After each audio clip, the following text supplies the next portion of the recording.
Hey guys, it's LSuperSonicQ here with episode number 36 of the In-Depth series. So I said in the last episode that 36 was going to be a special number because way back 30 episodes ago, in episode regular 6, I showed off my Pokemon model. So today I want to kind of throw back to that, and plus it's Pokemon's 20th anniversary, and show you guys some of my favorite Pokemon models that I've sculpted over the course of my entire sculpting career.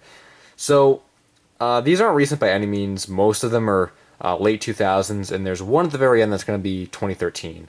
But let's start with Articuno. So I really like this Articuno. Back when I made a Ho to go kind of with it. I sculpted both of them at the same time. But I think Articuno came up better. On the artwork for Articuno, his face is really condensed all up, very high on his head. So that's what I tried to do here. I tried to keep the eyes as small as I could and the beak as small as I could.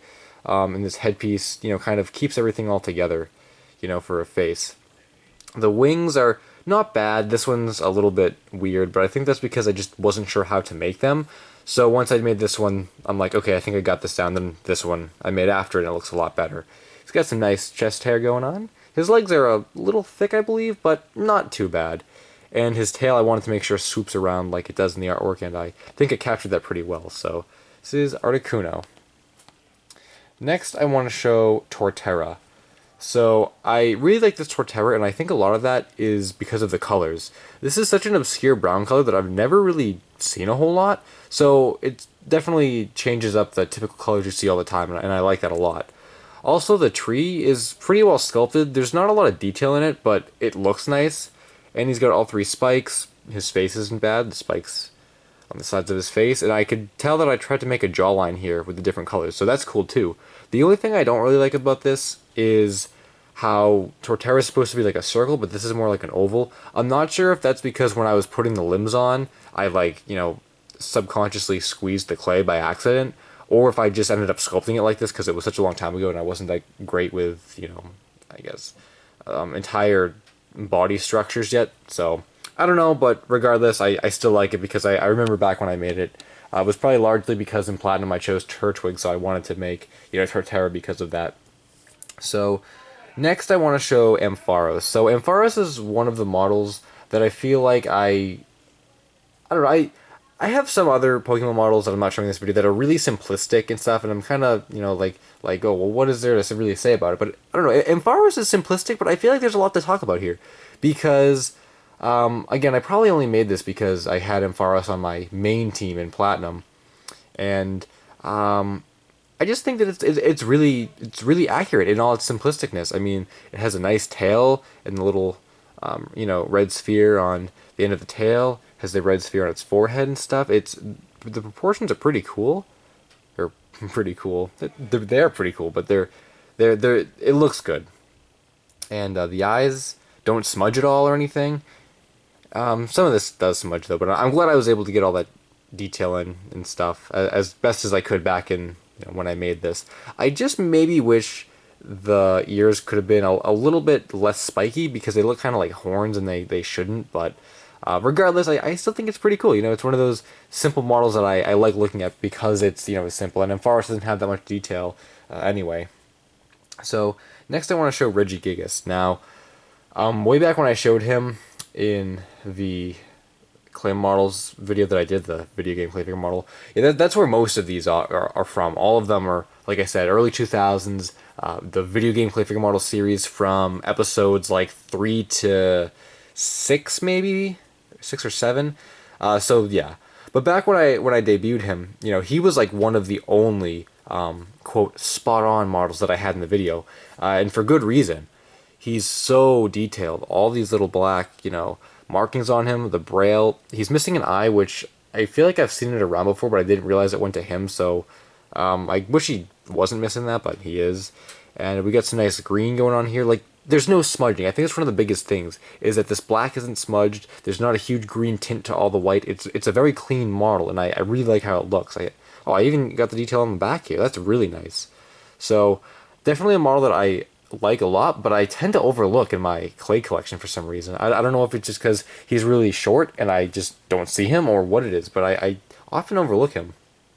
So the next model is my favorite legendary Pokemon. I'm pretty sure he's my favorite, and that's Darkrai.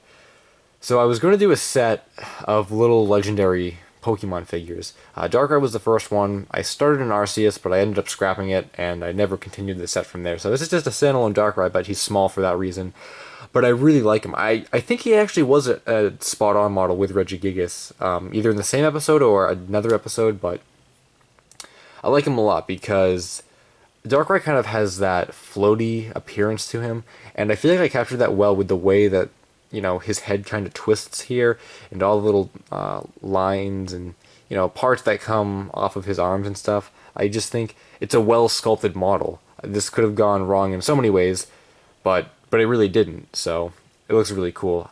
I just, looking at it from, you know, nowadays, maybe if I added the legs it would have been a little cooler, because I think Darkrai with the legs is a bit more intimidating, but I bet I didn't do that at the time because I wouldn't have been able to get him to stand, so that's okay.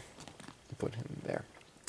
Second to last is Reshiram. So, while this Reshiram isn't like the most accurate per se, I often favor him because way back when Black and White were first released, I wanted to be like the first person ever to have a physical Reshiram figure or whatever. Like even before Tomy and all those real companies, you know, were gonna make figures for Black and White. And I remember the day on the Pokemon website when they first revealed Reshiram and Zekrom. I printed out the page right from the website, got home, and sculpted this. I liked Reshiram better than Zekrom. So Zekrom came later, but he's in a different spot. But yeah, so he's pretty good, especially for a first model way back when I sculpted it, you know, things like that.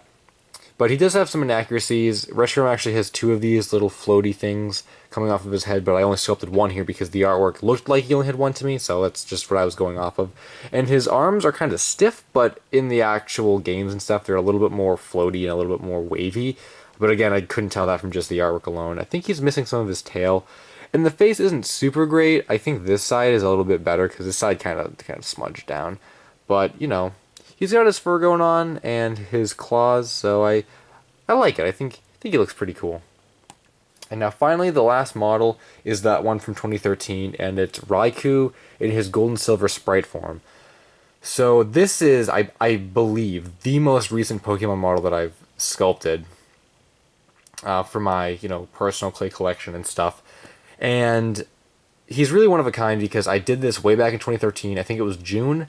No models were sculpted like before him, and I think that was the year that I really didn't sculpt a whole lot of clay in general. So not a lot was sculpted after him. It was just him out of nowhere. I just decided to sculpt him for some reason, but I'm glad that I did because he's so original, so unique. I really like how it looks. I think I captured the sprite artwork pretty good. His colors, you know, reflect that of the sprite artwork. Got some detail, you know, with the claws over here. All the detail lines of, you know, of his character, and his little, you know, puffy back with the tail and the face, and, you know, just everything. I really like how it looks. It's very cool. And I was gonna do a Suicune and an Entei, but I never got around to it, which is a shame. But I guess it's just more reason why he's so obscure, just kind of, you know, by himself. But anyway, with that said, thanks for watching this episode, guys. Do I plan on sculpting more Pokemon in the future? I might, because now that I'm a bit more creative with my sculptures, you know, as we can see with the Raikou, it won't just be as boring as, you know, sculpting straight up Ken Sugimori artwork, which is maybe the reason why I stopped sculpting, because Reshiram was 2011, I believe, and then, you know, after that was Raikou, and that was it. So if I dabble in some shiny stuff or some more obscure Pokemon or something like that, we'll see where it goes. But with that said, that's it for today. Thanks for watching. I'm LSuperSonicQ. Until the next video, Finn.